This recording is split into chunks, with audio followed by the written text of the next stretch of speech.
నిడదవోలు పట్టణానికి సంబంధించి ఈ వజ్రోత్సవ వేడుకల్ని అంగరంగ వైభవంగా గడిచిన 3 సంవత్సరాలుగా నిర్వహించుకుంటూ ఉన్నాం. ఇవాళ చిట్ట చివరి రోజు. ఈ చిట్ట చివరి రోజుకి ఒక ప్రత్యేకత ఉంది. దీనికి ముఖ్య అతిథిగా ఎవరు వస్తే బాగుంటుందో, ఎవరైతే ఈ కార్యక్రమానికి నిండుదనం చేకూరుతుందో, ఎవరు వస్తే మన నిడదవోలు పట్టణం తమ నాయకురాలు వచ్చారనేటువంటి ఆనందాన్ని పొందుతుందో అటువంటి మన పార్లమెంటు సభ్యులు, మాజీ కేంద్ర మంత్రి వర్యులు శ్రీమతి పురంధేశ్వరి గారు రావటం, వారికి మన అందరి తరఫున ప్రత్యేకమైనటువంటి ధన్యవాదాలు, కృతజ్ఞతలు తెలియజేసుకుంటా ఉన్నాను. కేవలం పార్లమెంటు సభ్యులుగా మాత్రమే కాదు, కేవలం కేంద్ర మాజీ మంత్రివర్యులుగా మాత్రమే కాదు, తెలుగు జాతి యొక్క గొప్పతనాన్ని విశ్వవిఖ్యాతం చేసినటువంటి నందమూరి తారక రామారావు గారి ప్రియ పుత్రిక శ్రీమతి పురంధేశ్వరి గారు.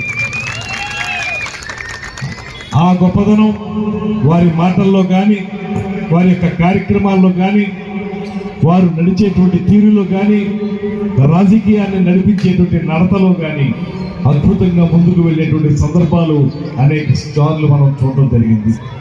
అందుకే ఇవాళ మీరందరూ గమనిస్తూ ఉంటే భారతదేశం తాలూకు వాయిస్ని వినిపించడానికి అంతర్జాతీయ వేదికల మీద భారతదేశంలో జరుగుతున్నటువంటి అభివృద్ధి కానీ, భారతదేశంలో సంస్కృతి ప్రభావం కానీ వీటిని చెప్పాలంటే ఆ బృందానికి నాయకత్వాన్ని మోడీ గారు శ్రీమతి పురంధేశ్వరి గారికి మాత్రమే అప్పచెబుతున్నారనేటువంటి మాట కూడా మీకు మనం చేస్తున్నాను. ఎక్కడికి వెళ్ళినా కూడా మన తెలుగు గళాన్ని, మన యొక్క భారతదేశం యొక్క ఔన్నత్యాన్ని చాటి చెప్పే విధంగా వారు చేస్తున్న కార్యక్రమానికి మనందరి తరఫున మన పార్లమెంటు సభ్యులు అవడం వారు మనకి గర్వకారణం అనేటువంటి మాటను కూడా ఈ సందర్భంగా తెలియజేస్తూ, అదేవిధంగా వేదిక మీద ఉన్నటువంటి సౌమ్యులు, సౌజన్యశీలులు అయినటువంటి నిడదవోలు పట్టణ మున్సిపల్ చైర్మన్ శ్రీ భూపతి ఆదినారాయణ గారు, అదేవిధంగా వైస్ చైర్మన్ ప్రియమిత్రులు మైనారిటీ నాయకులు వజీరుద్దీన్ గారు ఇస్తూ, అదేవిధంగా చిన్నారులు చేస్తున్నటువంటి కళా నృత్య రీతుల్ని ఆస్వాదిస్తూ వారిని ఆశీర్వదిస్తూ అద్భుతంగా విచ్చేసినటువంటి 50 మంది ప్రజానీకానికి కూడా శిరస్సు వచ్చి నమస్సుమాన్ని తెలియజేస్తా ఉన్నారు. అదేవిధంగా నిడదవోలు వజ్రోత్సవ వేడుకలు జరుపుకుంటున్నప్పుడు దానికి సంబంధించినటువంటి ఒక పుస్తకం వస్తే బాగుంటుందనేటువంటి ఆలోచనని చేసి దాన్ని గ్రంథస్థం చేసి మన ముందు నిడదవోలు పట్టణ చరిత్రగా తీసుకొచ్చినటువంటి మా culture department CEO Regulla Mallikarjunarao గారిని మనందరి తరఫున ప్రత్యేకంగా అభినందిస్తున్నాను. వారికి ధన్యవాదాలు కూడా తెలియజేస్తా ఉన్నాను. అదేవిధంగా ఇప్పుడే వామపక్ష నాయకులు మిత్రులు చువల రాంబాబు గారు కూడా వారు అంబేద్కర్ సెంటర్ గురించి ఇక్కడ ప్రశ్నించడం జరిగింది. గతంలోనే అనుకున్నాం అంబేద్కర్ గారి యొక్క స్టాచ్యూ ఉన్న చోట అంబేద్కర్ సెంటర్ గా దాన్ని అభివృద్ధి చేయాలని, పక్కన కొంత కార్యక్రమాలు నడుపుకోవడానికి వీలుగా ఒక స్థలాన్ని ఏర్పాటు చేయాలనేటువంటి విజ్ఞాపన కూడా వారు ఇవ్వడం జరిగింది. తప్పనిసరిగా దాన్ని ఆచరణలో పెట్టడానికి పూర్తి స్థాయిలో కృషి చేస్తామనేటువంటి మాటలు కూడా తెలియజేస్తూ, రోజు మాట్లాడుతూనే ఉన్నాను, అన్ని విషయాలు మాట్లాడుకుంటూనే ఉన్నాం. అయితే ఇవాళ ఒక కొత్తదనం ఉంది.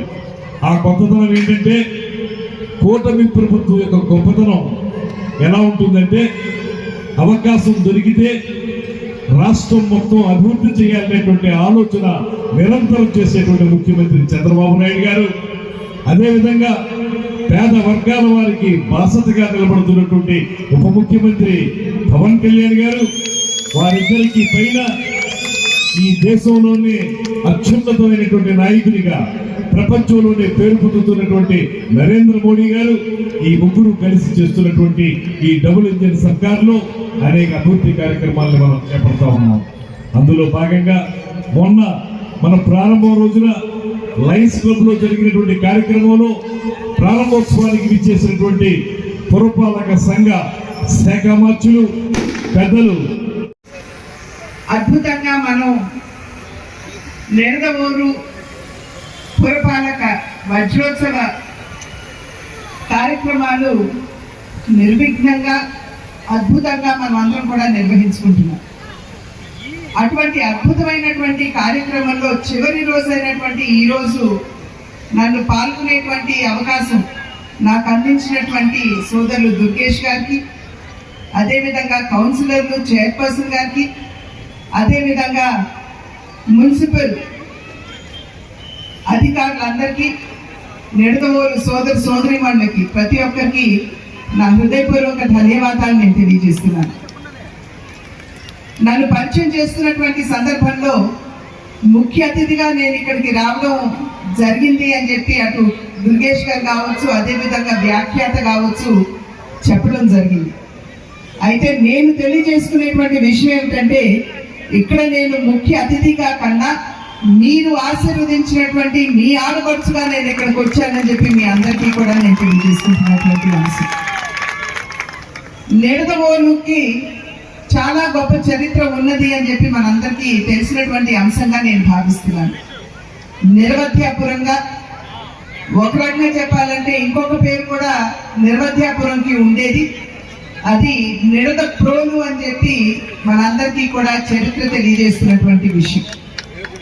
13-14వ శతాబ్దంలో చాళుక్యుడు పాలించారని, భీమా చాళుక్యుడు అనేటువంటి రాజు రాష్ట్రకూటుల నుండి నిడదవోలుని గెలుచుకున్నారని, అదేవిధంగా వీరభద్ర చాళుక్యుడు ఏదైతే ఇందాక సోదరులు దుర్గేష్ గారు చెప్పారో, రాణి రుద్రమదేవిని పెళ్లాడి ఇక్కడికి తీసుకుని వచ్చారని మనకి చరిత్ర తెలియజేస్తున్నటువంటి విషయం.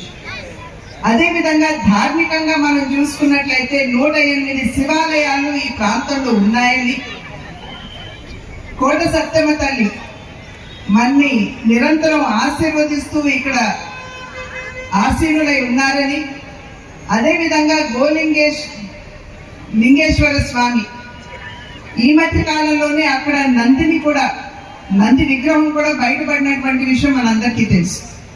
కనుక అట్లా చారిత్రకంగా అదేవిధంగా ధార్మికంగా కూడా చాలా గొప్ప చరిత్ర నిడదవోలుకు ఉన్నటువంటి నేపథ్యంలో అటువంటి ప్రాశస్త్యం కలిగినటువంటి నిడదవోలు మున్సిపాలిటీ ఇవాళ వజ్రోత్సవం నిర్వహించుకోవడం, దానిలో నేను పాల్పంచుకోవడం నా అదృష్టంగా భావిస్తున్నాను.